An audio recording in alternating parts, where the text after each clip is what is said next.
In Psalms 142, verse number 3, it says, "When my spirit was overwhelmed within me, then you knew my path and the way in which I walk. They have secretly set a snare for me." Here the psalmist is saying that he was walking in a particular direction in his walk with God, seeking God's face, basically. And it says that people had secretly set a snare for him. That people had put a snare, a barrier, an obstacle, a trap in the pathway in which the psalmist was walking in his relationship with God. Have you been there? We're going through it at the moment, actually. We've been seeking God's face in a particular direction of our ministry and life, and there have been some obstacles and snares and traps placed in that very pathway in which we were pursuing the will of God. Now, this is interesting because it raises the question about how man and, sadly, Satan through man can actually interfere with God's plan and our plans to seek God's face.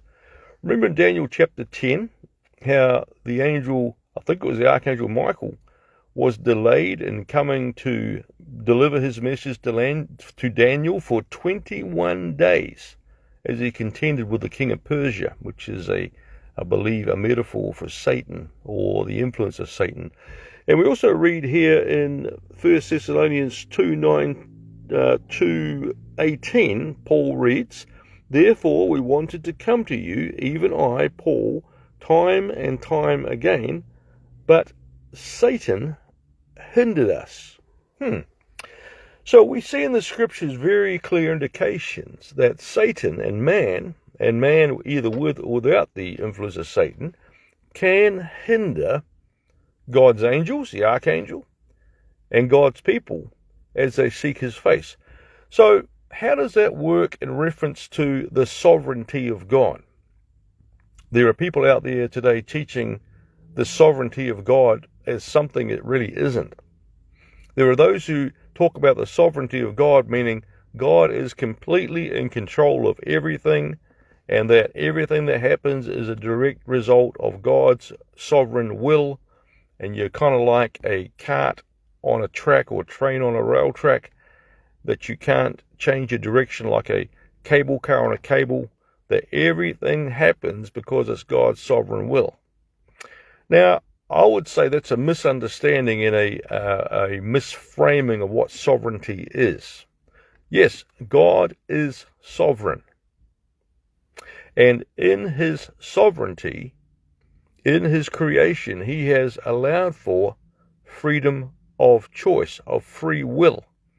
Not just human beings, but also the angels. We know that the angels left their estate and they rebelled against God and fell with Satan. A third of the angels fell with Satan. So, how do we understand the sovereignty of God? God, in his sovereignty, has given us free will. In his sovereignty, he allows us to make decisions and other beings in his creation. This is how I see it. When an issue is such an issue that God cannot let it slide, that God wills that this will happen, if there are barriers and snares and gin traps in his way, he will bulldoze right through them. He's the snare bulldozer. He's the gin trap bulldozer. And if something gets in the way of God's ultimate will, he may just take it out and destroy it.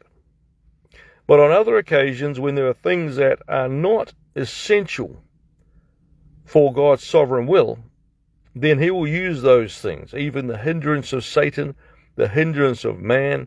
He will use those things and turn them around for his glory. And that's Romans 8:28 applied. For God works all things together for the good of those who love God and are called according to his purpose. So don't misunderstand the sovereignty of God. Sometimes words like that can get hijacked and distorted to mean something they don't. God's sovereignty does not mean he controls everything verbatim, every little tiny detail. No. God, in his sovereignty, means that he is given free will. Out of his sovereignty, his sovereign decision was to give free will, freedom of choice to man and some of the creatures, and that's why Paul said to the Thessalonians, I desired to come to you, but Satan hindered us. That's why the Archangel Michael was delayed 21 days, would you believe, contending with the king of Persia. And that's why people, with or without the help of Satan, in ignorance, unknowingly or consciously, can set snares and traps and pathways and barriers in your pathway that you're walking when you are seeking the face of God. So anyway, I thought you might be interested in that. If that's something interesting to you and has got you thinking or answered some questions or encouraged you, please leave a comment and like and share this video. And please, if you haven't already, please follow me on Facebook. Hit the follow button so that I can share these messages further and further abroad all around the world to encourage others. God bless you. Hope you have a great day. See ya.